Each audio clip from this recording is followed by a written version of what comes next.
አባባ ሽፋው የሽማግሌዎቹ ሽማግሌ ክፍል 3 የበሌ መሐላ ጉማ እና የእርቅ ሥርዓት። እርቅ ማለት እጅ መጨባበጥ ብቻ አይደለም፤ የተሰበረ ልብን መጠገን፣ የተፈሰሰ ደምን ማድረቅ እና ለቀጣይ ትውልድ ሰላምን ማስተላለፍ ነው። ይህን ታላቅ ተልዕኮ ለዘመናት ያከናወነው የአባባ ሽፋው ባህላዊ የእርቅ ሥርዓት ነው። ቀጠሮ ሲደርስ የተበዳይና የበዳይ ወገኖች በአንድ ቦታ ይሰበሰባሉ። ከዚያም በመጀመሪያ የሚፈጸመው የበሌ መሐላ ነው። ይህ መሐላ የሥርዓቱ መሠረት ነው። በእምነትና በእውነት ፊት ቆመው ሁሉም ወገኖች ቂምን ለመተው፣ እውነትን ለመናገር እና የሽማግሌዎችን ውሳኔ ለመቀበል ዝግጁ እንደሆኑ ያሳያሉ። ከዚያ በኋላ የሽምግልናው ዋና ሂደት ይጀምራል።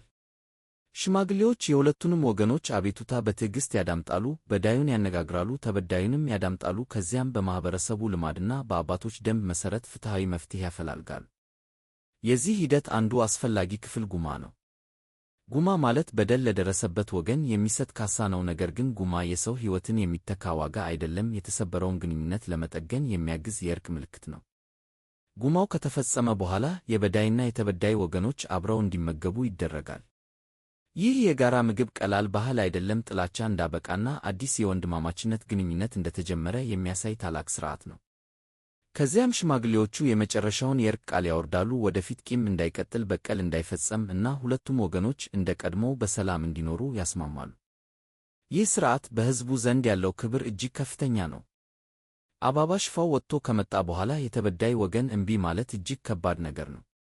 ምክንያቱም ሽፋውን እምቢ ማለት ጌታው ሸየን በክብር አለመቀበል እንደሆነ ይቆጠራል።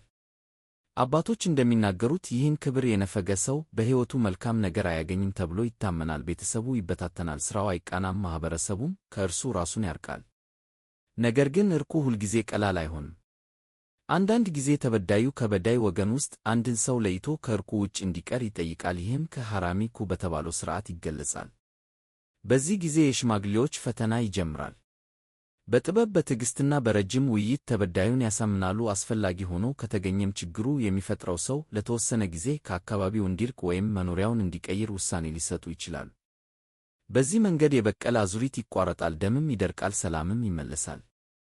ይቀጥላል። ክፍል 4 አባባ ሽፋው እንዴት ገነኑ ሽፍቶችን እስከ ማስታረቅ ደረሰ? የሽፋው ጉዞና ታሪካዊ ሚና። አዘጋጀ ደቡብ ወሎ ዞን ባህል ቱሪዝምና ስፖርት መምሪያ